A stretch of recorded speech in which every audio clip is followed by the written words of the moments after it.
How's it going, ladies and Bruce's on Bob Sixkilla? Welcome back to Sekimeiya. Let's just jump straight back in, shall we? And cut the chaff. The whole group was in hallway C.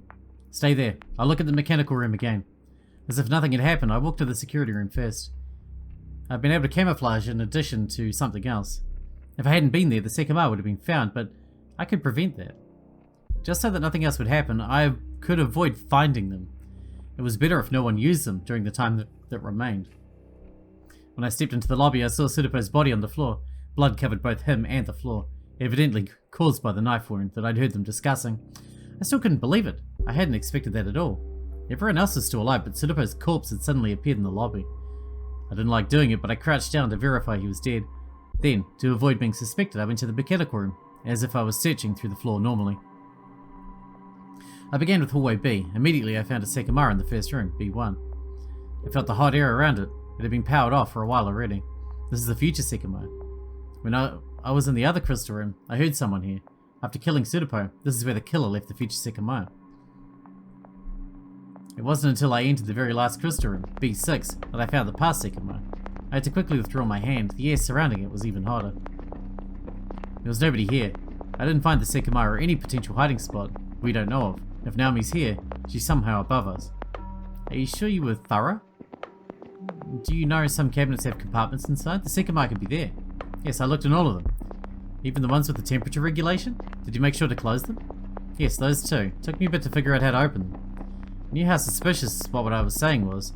Some people knew that the Sekimeiya were in the rooms I just investigated, but I didn't care. Before proceeding, I looked at both bathrooms and opened the elevator. I'll keep it open so that it can't be used. Alright, let's go. I went up first as I couldn't bring myself to look into anyone's eyes. Nothing. Wait here. Can I do it instead? Huh? Yeah, sure. Mia entered the partitions. I really just talked to her as if she'd never died. But I'd been able to see that she was suffering too. The world we were in wasn't yet what it could be. I dug my fingernails into my palm, telling myself that the result would be worth everything. I didn't find anything. You looked everywhere, right? Yes, but did the others not come? I think they stayed on the crystal floor and let us go by ourselves. Really? Yes, and we should continue. We have to find something, be it Naomi or the Sekimeiya. Right now, the others just found the secret area in the storeroom. My past self is already out of there.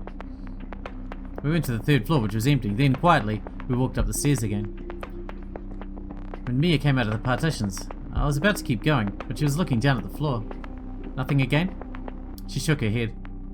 If she's in the attic, she won't be able to take the elevator down, but this is very strange. We headed to the staircase. Are you alright? Huh? Yeah. You look zoned out. Are you tired? A bit. It's okay. Alright. But don't push yourself. Her mood seemed to have suddenly changed. She appeared a little disoriented, so I decided to look through the 5th floor partitions while she stayed outside. I don't really expect Naomi to be in these, but it all gets weirder every time we move on. Could a secret place that Katai doesn't know about exist? There's no way, right? If the answer is somehow a hidden spot, you must have made use of it as well. She didn't reply, opting to continue looking down instead. It made my stomach turn. She was alive, and I was sure she was pushing herself to be strong, but her sudden change had made it evident how hard it was. I felt like there was something else buried in her eyes. I don't know if I was imagining it, but I grimaced and kept moving forward. You have the key, right? She nodded and took the keyring out of her purse. No recent footprints. It'd be fine if you stay here. If I don't find anyone, I'm going to be very confused. I went through every room. As expected, they were all empty. I don't get it. Was Naomi never with us then? How's this possible? I know we've already been here for a long time, but that doesn't make it any less confusing. Where the hell's the Sekimeiya also? Let's just go back down. I hope they trust what we tell them. We can't even take the elevator, damn it. She didn't have anything to say. We went all the way back down, but that awkward silence hung around me the entire time. Let me guess, she killed Sudopo, and she hid the future Sekimeiya in that cabinet, and she thought we would have found it, but we didn't. Just a guess. Where the hell are they? The storeroom? Oh well, I need to go to the bathroom. I'll be back. I had to leave. The real Artsky would soon reappear. But it was hard to turn around. Mia was right there in front of me. A friend who I thought I'd never see again, and who I might have been looking at for the very last time. As I walked to the bathroom, I noticed she was going to the storeroom. I stopped myself once she was inside. I approached it, intrigued as to what they were talking about. They'll go to the attic pretty soon. I can listen in without being seen. I saw that they were all next to the secret door. I hid inside the crystal room at its left. I approached the wall and put my ear against it. Atsuki just finished looking through the whole floor. Exactly. I can hear them well enough. What I think is that the door leads outside. The storeroom now stretches further out than the crystal rooms. It's a hidden locked door that would explain the policeman's appearance and Naomi's vanishing. Wait, really? If a policeman entered, why did nobody else?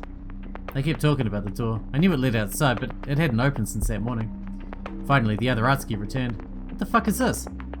There he is. Do you know how to pick a lock? What? No. He was told about the discovery, so I noticed the storeroom was open while he was going up the stairs. Did you really not know about this? I promise I didn't. I also don't think this door leads outside. There's no way I wouldn't have ever noticed it. And it makes sense that you don't know about it if it doesn't lead outside. I'm just speechless. This room is practically unused, but I can't believe this existed. Now a few things make sense at least. As you said, nobody was found, and Naomi must have been here at some point. Yes, I'd like to advise you all on something. I've made sure that if the door is open again, I'll be able to tell. Huh? What? How? I'm not telling you that. One of you could potentially manage to open this, so I'd rather not give you any indication of what I've done. What is that about? I think that's fair. It would be wise to demand that you tell us. Just trust me. I will know if this door opens. However, it's possible it won't, and that the plan already finished after the Sekimeiya was brought outside. Let's go to the attic. To the attic? Why? Do you think I'll believe you were walking around for hours and we didn't see you? You either went through this door, or you were in the attic. He wasn't with us, we know that much. You've said that before, I know. How do you intend to know whether I was there? I won't allow anyone in lightly. No? Then how come they spent 3 hours sleeping there? I forgot about that. On the off chance that Naomi is still in the tower, she's up there, being covered by the 3 of you. I want to go see it by myself, and I'm sure Arcado and Edina aren't content with your words alone. They left the storeroom in the crystal floor. The rest happened as I'd already experienced it.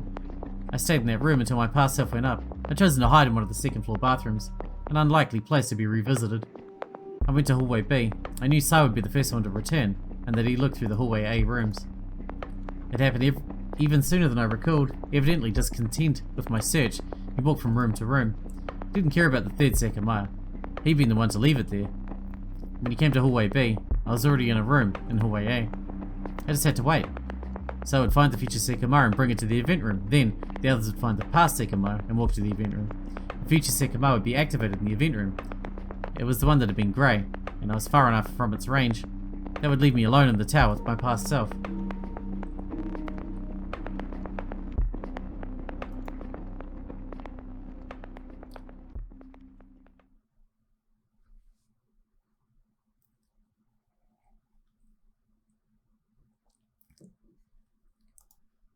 I'm sure everything has taken shape in your mind, but I wonder what shape that is. Don't ask me any more questions, please.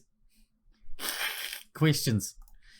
You remember this world, don't you? And that many things weren't what they seemed. Its real shape was the last key you'll need to reach the peak.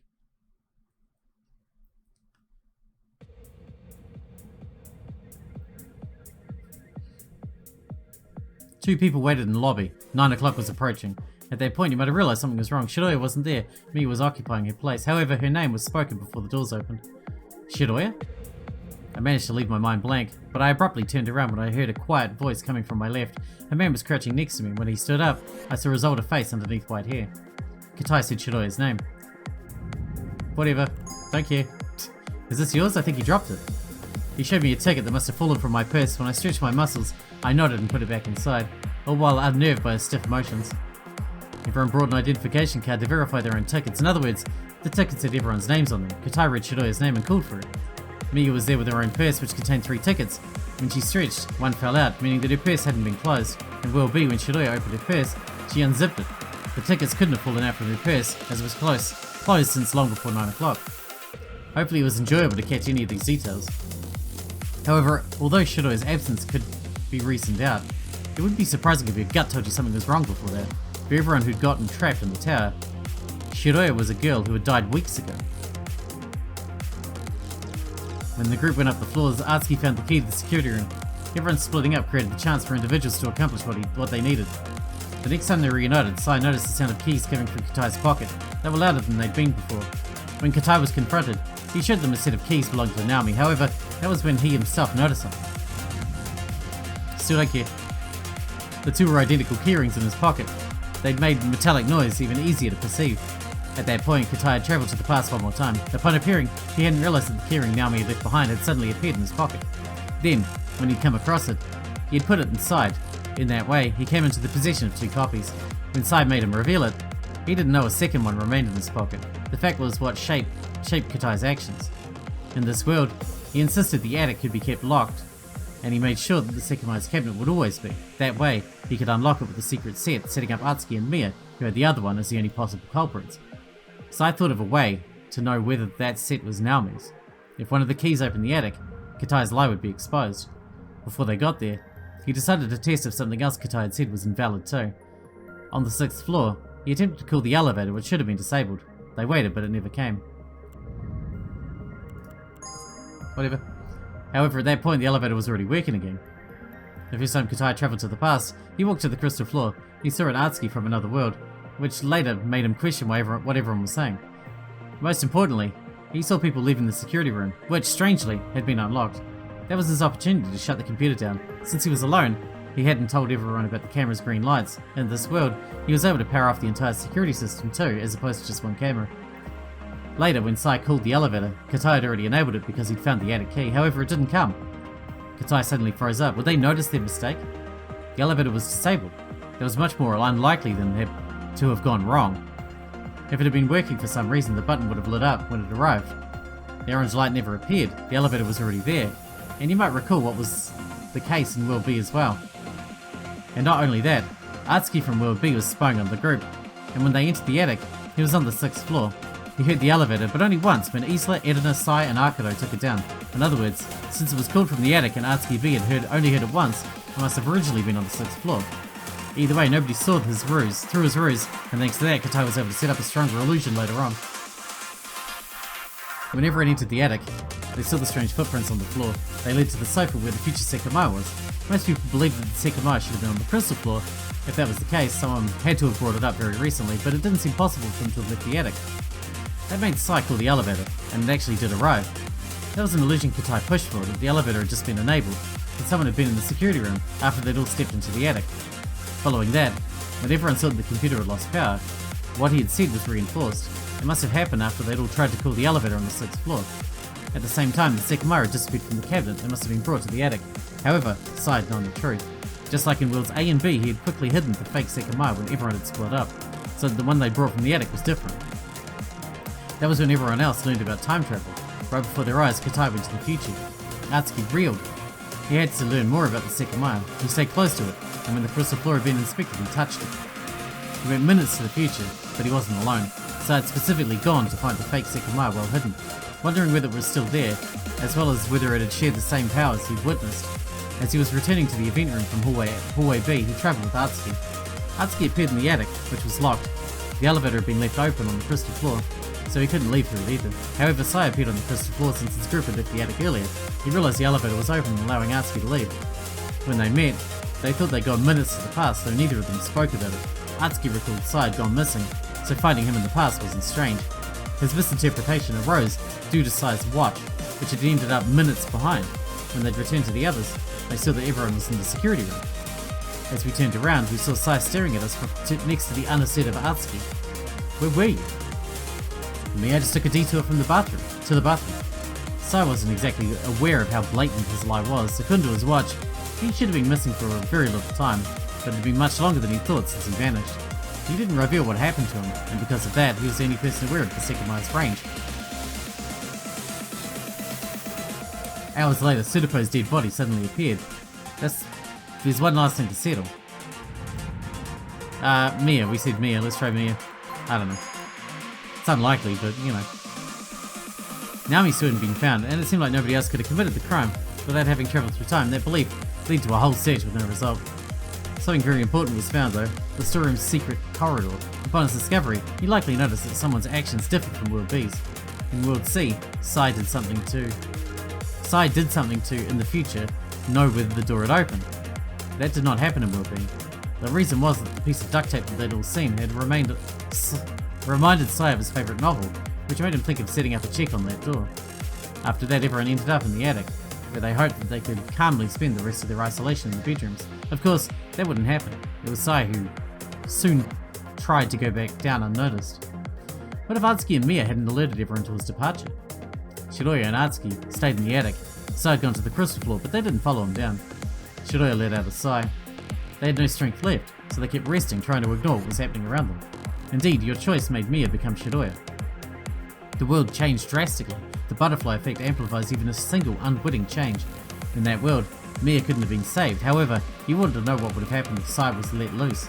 That caused Miya to be replaced by Shiroya. That was one of the numerous changes alongside... I don't know. That one. 6 pairs of eyes saw the identical scene.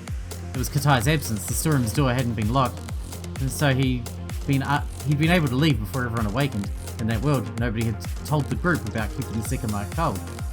Sai roamed free for a long time, and on the crystal floor he had access to both Sekimeiya. With his watch he was able to figure out the basic mechanics behind travelling to the past and future. That's how he came up with a plan to remain with the Sekimeiya. What did he do? When he came back up, he showed everyone what the Sekimeiya was capable of. Right now, you understand them a lot more than at that time. However, you might still have trouble figuring out what Sai did. He had to pull out something fairly clever to trick everyone. If you want to go back and attempt to see through a scenario, I hope you're able to beat him. In reality, Atsuki and Miya brought everyone to the crystal floor in an attempt to find Sai. Before he was seen, the past Sekimeiya was found in room B6. Sai was in the event room, and he suddenly heard people approaching, hoping it would let him escape. He touched the future Sekimeiya. You scared the fuck out of me. Holy shit, what the fuck are you doing? You almost hit me with the door. He thought he was safe as soon as he touched it, but the door still burst open. Don't you think that's a better question for you? What are you doing? I'm doing absolutely nothing. We turned to Katai, who hadn't interrupted us. He was perplexed, staring at his empty hands.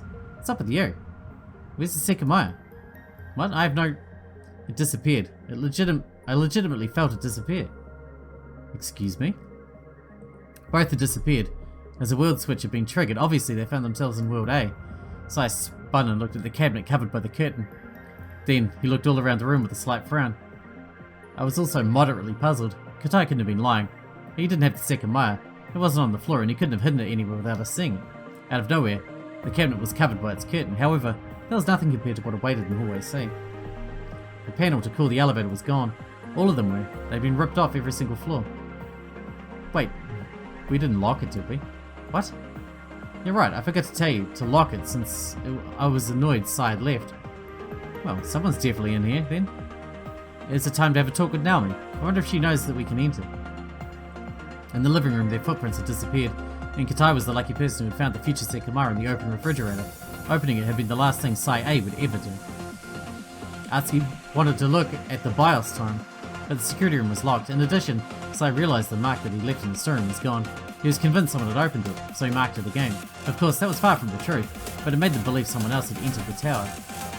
The next time they attempted to enter the attic, it was locked again. We all stared at the door in shock. It was locked. Someone else is certainly in this building. I left the attic just now. The truth behind that was that the secret keyring Katai still had. Long before he travelled to the future, he left it in the security room so that he could be found with it. He'd been able to retrieve it when he'd appeared there. He left the key inserted in the door because he knew what had happened with the elevator. It was in the attic despite the panel having vanished. Inside, he found that world's attic key. In other words, he could keep everyone from entering the highest floor by locking the door in. He left it by bringing the elevator to the 6th floor. He could keep it there as a hidden way up. Since he had his set of keys, he could always access the attic through the elevator he prepared. But it was found when Atsuki attempted to open it. Inside, there were the bodies of Naomi C and Shiroya A. The shock was natural. Naomi hadn't been seen for hours and Shiroya had supposedly died weeks ago. It was undeniable that her existence was related to Atsuki and Miya. But nobody knew what had happened with the two women, and all they could do was bring them to the lobby. At the elevator, the group was able to reach the attic again, but they found a single key in the inner keyhole. Over 30 minutes later, a new dead body was found near hallway C stairs. Whatever. That one. It was Edna A. Yes, I knew I'd get one if I kept guessing. Edna C, who they'd been with, was in room A1 with Isla. Meanwhile, the World A group was waiting in room B4. After Sai, Edna had been the second person to leave. Don't lie, it can only be you. You killed them. That one. Everyone saw Edna's body atop a pool of blood. Someone had just killed her, and Atsuki had heard her words before dying. She confronted who she thought was the killer. However, it quickly became clear that nobody could have easily committed the crime. Everyone stated what they'd been doing. Atsuki said that after he'd been the first to leave the attic, he spent a few minutes on the second floor. He said that at one point he hit the elevator once. Mia said that she left a second and remained on the third floor until Atsuki ran up from below, letting her know what had happened. Sai and Katai claimed to have been above them, and their versions of the events seemed to confirm each other. Akito claimed to have left the attic when Edna and Isla had still been sitting on the sofa, and that afterward, he'd stayed on the 6th floor alone. The elevator was on the crystal floor. Since the panels had been reattached, the one button must have been pressed from the attic. It seemed like nobody could have performed the murder simply. The only way to get to the crystal floor after Atsuki's departure would have been riding in the elevator with Edna and Isla. However, if that had happened, they couldn't have ended up above Atsuki when they'd gone to find everyone. Nobody had seen them walking up, and the elevator hadn't been heard again. There were 3 main options in everyone's mind, and one was correct. That one. Atsuki hadn't been lying. Everything he said was the truth. The people they didn't know about were present in the building, the World A group. However, none of them had left room B4. The answer had to be the Sekimeiya. Someone would travel through time and kill Edna. For them, that seemed like a fickle solution. There was no way to prove it. If that were the case, unless the culprit had already escaped, they had to search for them. However, for you, that solution might seem odd. Everything seems odd to me, man. You know what happened in that world? The past Sekimeiya was in room B4 with the World A group. It was in the cabinet where Akito had put it, and it wasn't activated until he and Isla world switched to World B. After that, what happened to it? Shiroya B found it and was able to world switch to World B. Later on, Sai B found it as well and world switched back to World B. Lastly, Atsuki A found it and also world switched to World B. That was it. The past Sekimeiya from World A wasn't activated ever again. So then, who killed Edna? How did her killer show up before her and push her off the stairs? That one. Her killer couldn't have world switched before her. After all, they would have had to appear from World C, where Atsuki was experimenting with the Sekimeiya in the attic. The past Sekimeiya couldn't have been used to carry out the murder. The key to solving it was a future Sekimeiya. It was the one that Katai had found in the kitchen refrigerator. He'd hid it somewhere in the attic, which he'd locked, intending to keep it away from the others. Before the World C group arrived in World A, only one person had touched the future Sekimeiya, Sai A. However, he immediately died when he arrived. In other words, nobody from World A could have killed Edna. Before her death, the World C group had been on the crystal floor. Anyone who travelled to the future could have appeared there, bypassing Atsuki's view. But that wouldn't have been all. After appearing there, they would have had to make it above him. And such a thing didn't seem simple. No Sekimeiya could have been activated on the crystal floor, and the elevator never went back up. People were leaving, and Isla said that she wanted to come down too, since she still hadn't seen all the gems. I noticed she'd been trying to cheer herself up a little despite the 2 bodies we'd found, so even though I didn't want to leave, I let her just so that it took her mind off it. People were leaving. Edna and Isla were on the sofa then. From their point of view, not everyone had left the attic. There's only one person who could have done it. Didn't we already try that? I walked to the bedrooms and opened the left one. I needed to throw myself onto the bed and be alone for some time. I stood in the middle of the floor 3 corridor. I didn't want to see people, so I'd been thinking to myself, as anyone could have been anywhere. All I wanted was to wait. I could perceive faint footsteps above me, signaling someone was on the 4th floor. I approached a potted plant and sat next to it calmly. I kept feeling the seconds pass, appreciating the sensation. Are you alone? Where are the others? He was pretty agitated, so I kept my composure and waited for him to tell me what had occurred. Everything about him gave away that he'd seen something frightful. Edna's body lying face down over a vase full of blood, traces of which started in the middle of the staircase. I didn't have to walk further down to know that she was dead. I think someone was on the floor above me at some point. Were you alone when you found her? I kept walking down when I silently wondered why he'd been alone. On the floor of hallway C, I pressed 2 fingers to Edna's body and waited for any perceptible movement. It's not possible for us to take the elevator. Let's walk up. We should come across somewhere. My heavy breathing was interrupting my words. I didn't let my gaze stray from Edna. Being so close to her, I noticed the blood was coming out of the part of her head that had hit the edge of the step. With what we talked about, could Edna's killer be identified? I didn't think so. But there was a chance that I was failing to consider something. She was there, casually leaning against the line of cabinets. I could hardly believe what I was seeing, but there was no wariness in her eyes and not even a trace of blood near her. Most people weren't aware that travelling to the future was possible. When Mia noticed the peculiar smell again and touched the Sekimeiya, she immediately thought she'd travelled to the past. She appeared where she'd been in the past, it was what happened before that made her think that she'd gone back in time. She was alone above Hallway C's stairs when she suddenly heard Edna's voice. "Don't lie, it can only be you killed them." Edna had seen the bodies in the lobby. Shiroya had died, but she'd just been in the crystal room. Sai hadn't come back. Naomi was dead, and earlier in the day, what had happened with the elevator buttons convinced Edna that the killer was someone they'd been unable to find. Mia. The way Mia looked at her only made her more convinced. When she dismissed the accusation with quiet, cold words, Edna ran up the stairs in sheer agitation. She was quickly knocked back. In mid-air, she let out a yell that cut off upon impact. Mia wasn't sure what to do. She stared at Edna, processing the fact that she wasn't moving. Then, slowly, she took a few steps backward. Shock rushed through her when she heard footsteps approaching. Atsuki was about to see her. To hide from him, she rushed to one of the bathrooms on the second floor. The first thing Atsuki did was run down the stairs to check Edna's pulse, which allowed Mia to escape toward the third floor. There, she heard someone above her. She looked at the security cameras and seen no green lights, which perhaps meant that she hadn't been recorded. Nonetheless, she was completely certain that she'd changed the past. However, after Atsuki came running from below, she soon realized that she couldn't easily explain what had happened. "It's not possible for us to take the elevator, so let's walk up. We should come across someone." She attempted to hide her future knowledge. At that point in time, the elevator hadn't been opened yet. Nobody knew it was nobody knew it was usable despite the broken panels. And despite the fact that they should have been together recently, Atsuki had told her that he'd been alone. Did that mean that she'd overwritten her past self? I saw that the attic key was inserted into the door. We all entered to find the missing person.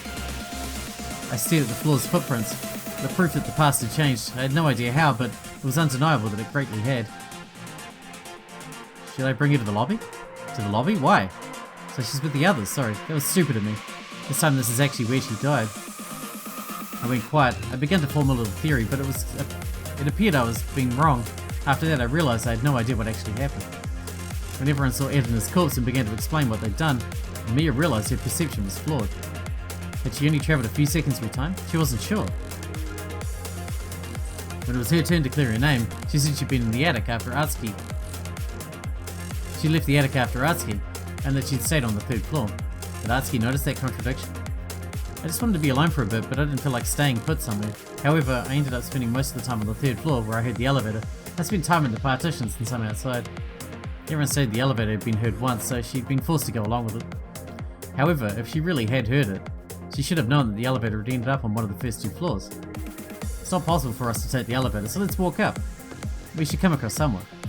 So, why had she said that they couldn't have taken the elevator up when she and Atsuki had seen the body? The panels hadn't been reattached. If the elevator had been above them, they wouldn't have been able to use it. However, if she'd heard it on the third floor, she should have known it was next to Edna's body. Did Atsuki make that connection? Did he choose to admit the fact that he hadn't heard Mia's footsteps above? In any case, they found out that Edna was still alive.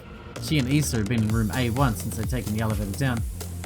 The next time the Sekimeiya was found, it was in one of the attic's wardrobes. Look what I found. With two hands, Isla was holding one of the bed sheets, folded up into a sphere. It was wrapped around something. I could tell what Isla was going to say before she even started talking. It's the Sekimeiya. What? The Sekimeiya's on the crystal floor? No, I have it here. It was in the wardrobe. It was the future Sekimeiya that Mia had activated. Within the sheet, it gathered energy very quickly. The killer could have been hiding somewhere, so starting with the attic, they searched every floor. Since they had the Sekimeiya, they figured nobody could use it to hide from them. But the search didn't yield any results. That one. The World A group was in room B4, but they weren't found. Akito, Isla, Atsuki and Shiroya remained there. Akito and Isla world switched to World B, but Shiroya and Atsuki stayed behind.